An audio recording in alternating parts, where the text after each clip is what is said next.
Bagaimana cara kita tahu bahwa kita memilih Islam memang dari kesadaran pribadi atau warisan dari orang tua? Jika saya beragama Islam karena warisan, apa yang harus saya lakukan agar memilih Islam atas kesadaran pribadi? Orang boleh masuk ke dalam Islam dengan alasan apa aja, termasuk punya orang tua muslim, itu boleh. Atau ketika dia dengar azan bagus dia mau masuk Islam, boleh. Atau mau nikah masuk Islam, boleh.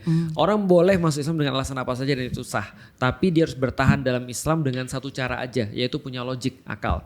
Makanya sebenarnya cara melihat bahwasanya apakah kita sudah berislam benar atau tidak gampang. Bahwasanya iman itu harus bisa direplikasi kapanpun, dimanapun, oleh siapapun. Kalau tidak bisa, maka itu bukan cara berislam yang benar.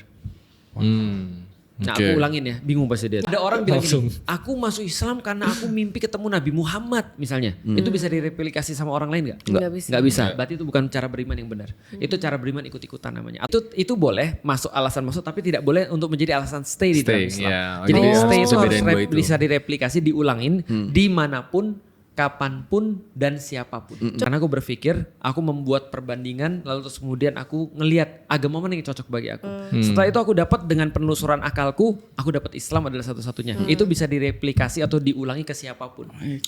Kayak rumus aljabar gitu, pas dipindahin ke orang hasilnya tetap sama. Siapapun gitu. yang hitung, kalau misalnya itu rumusnya sama, hasilnya pasti sama. Nah, itu replikasi. Ini pertama kali aku melihat agama seperti matematika ya, keren banget. Salah, matematika itu soal logika.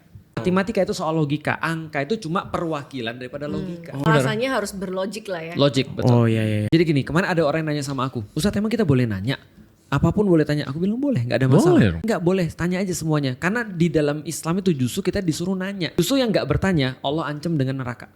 Allah bilang banyak masuk neraka, satu golongan orang-orang punya akal tapi tidak pakai. Allah bilang gini, kamu kan punya akal, kenapa kamu nggak pakai? Kenapa nggak pakai untuk nanya? Dan ulama-ulama berkata sesungguhnya ilmu itu tersimpan dalam lemari yang memiliki kunci dan kuncinya adalah pertanyaan yang tepat.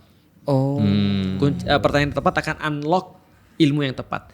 Kita beda antara nanya kenapa kita sholat dengan bagaimana cara sholat. Kalau kita nanya gimana cara sholat, unlocknya fikih. Kalau kita nanya kenapa kita sholat, unlocknya akidah.